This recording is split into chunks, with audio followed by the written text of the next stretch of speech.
Today we're going to talk about how to read a nutrition label. And this is really important because you are what you eat. As you'll see below, the two people turned out very differently based on the diets they maintained throughout their lives. Therefore, it's really important that you understand what nutrients you need in order to be healthy. Some examples are water, carbohydrates, proteins, fats, minerals, and vitamins, amongst others. You need to know how much of each of these you should take each day. The general recommended requirements for each person vary with age, gender, and other special factors. But you can find how much you need specifically in a general sense in something called the Dietary Reference Intakes, or DRIs. These are compiled by experts in the Food and Nutrition Board of the National Academy of Sciences, and you can look it up online. The government also has provided something called My Plate, which breaks down how each of your meals should be, with vegetables, fruits, grains, proteins, and dairy. The good news is that all foods sold in the US are required by law to have a nutrition label. So this means you can know what's in your food before buying it. So make sure to really read this before making any purchases. There's two things that a nutrition label conveys. One is nutrition facts, and the second is ingredients. You should use both of these together to make an informed decision. Furthermore, quantity and quality matters. You should know how much of each nutrient you're getting and whether it's a healthy or not so healthy ingredient. So look at these two scenarios. You don't want to be like this family on the left, which is just aimlessly, blindly shopping and picking up things on the shelf without any thought.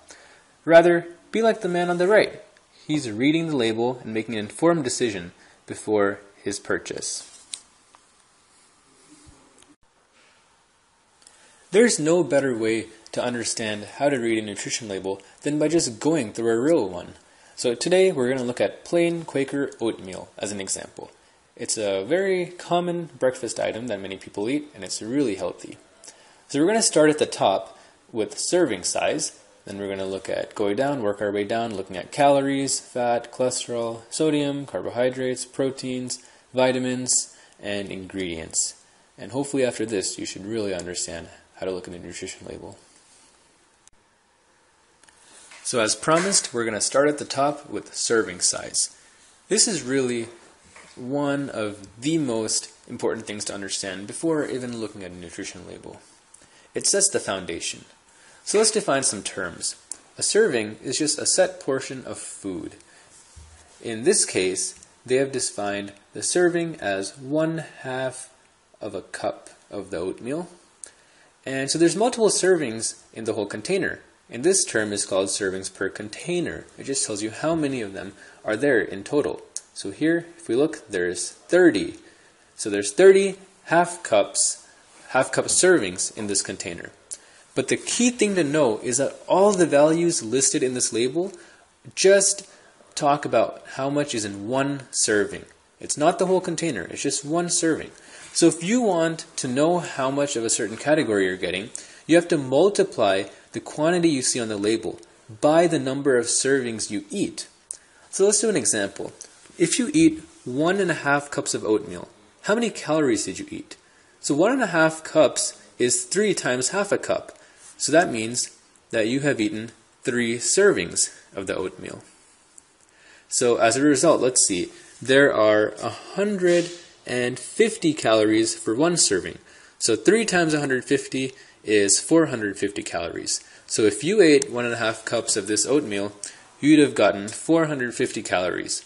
So you should do a similar calculation whenever you're eating a portion and do it for all the values listed below. And we'll keep doing some examples as we keep going. So as we looked at in the example question, the next category to analyze on the label is the calories that the food has. So calories are just a measure of the energy the food is giving you.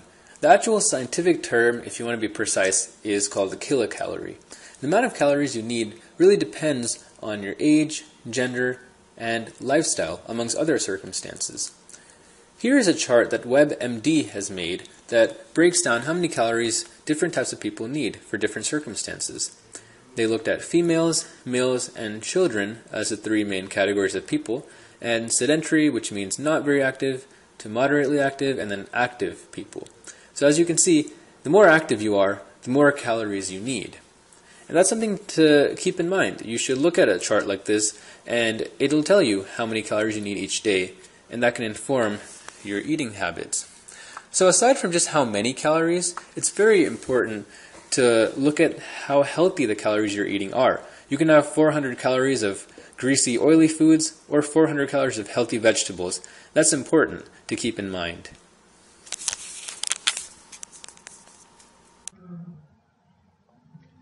So the following categories on the nutrition label all require a good understanding of a concept called percent daily value. And you can see it's circled in red here on the nutrition label. So this tells you what percent of a category one serving, that's important to know, one serving of the food gives you. So the thing to understand is that you need 100% of each of these categories. Whether it be fat, cholesterol, sodium, or carbohydrate, you need 100% of each of these per day. So starting from the morning when you eat your breakfast till the last thing you eat before you go to bed, if you keep a tally of all the percents of each of your meals, each of the things you eat, at the end of the day, before you go to sleep, it should be close to around 100. And that's how you know you've got a solid intake of the nutrients you need. So this is all based on a hypothetical 2,000 calorie diet. That's just how they've standardized it because that's around the average number of calories people need. So you can actually use this as a really helpful tool by kind of keeping track as you go and keeping a log maybe of how much fat you're having at different points of the day, and that can inform you on what you should eat next. So let's say it's evening, 7 p.m. You already are at 95% fat for the day. Then you know you should be careful and not eat too much before you go to sleep, or else you might get too much fat. But on the other hand, let's say it's 7 p.m. again, but you're only at 30% carbohydrate. That means that you're lacking in this certain category, and you should try to get more carbohydrates before the end of the day.